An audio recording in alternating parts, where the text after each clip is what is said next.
This is your brain, and this is your brain on tennis. If you've ever been so nervous you can barely breathe, your arm is so tight you can't swing, you have iron elbow, think you're going to hit yourself in your own foot with your serve, choking, well then you've met this little dude right here. You have probably spent a lot of time wondering what the heck is going on. How could I be playing so good a few minutes or hours or days ago, and then this chaos is happening? And I'll tell you, it's a conversation we could probably have for days and not fully exhaust. But in order to simplify it, what I'm going to try and do here is go in order from most common to least common, a couple topics at a time. So today we're going to deal with just the two most common reasons I see this, and try and give you some tricks to get around it. It takes a little bit of training, but with hard work and perseverance, well, gosh darn it, you can do it.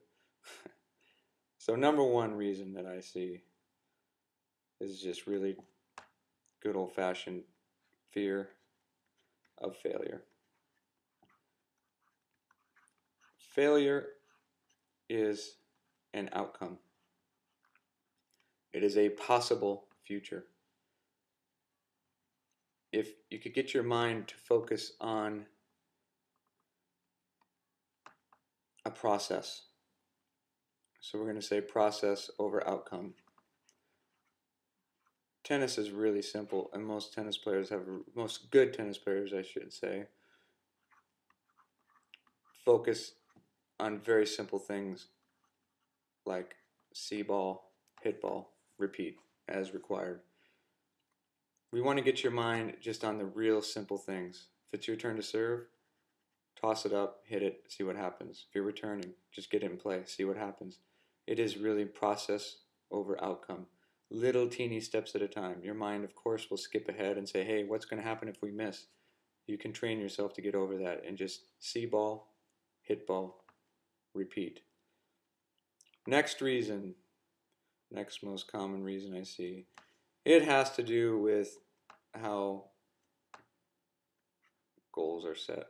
And it basically boils down to the gap between your goals and what you feel is your ability to pull them off.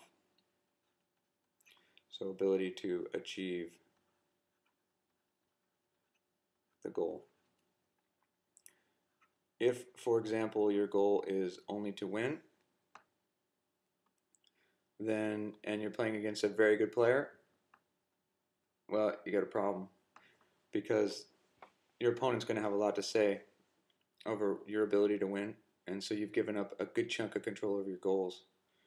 So what I like to see happen is people set their goals that they have total control over. And I think you will find, after a great deal of thought, you cannot control your opponent. You cannot control the conditions. You can't control almost anything going on a tennis court except for on your end. And the two things that you can control are your effort and, there's that R there, and your attitude. If you can give 100% of what you have to give every time you walk on the court, and if you can develop an attitude that can deal with anything, the let cord winner, the mishit, the this, the that, and you can just treat it equally all the way across, not being like that inflatable man at the muffler store, up, down. It's like a roller coaster. You guys drive yourselves crazy. Focus on your effort and your attitude. Make your goals, own your goals. Make it so that nobody can impact your goals, and a good chunk of that tension will go away as well. As I said earlier, this is going to be one of many discussions that we have over this pretty complex issue, and I'm just going to go a little bit at a time, try and give you some tools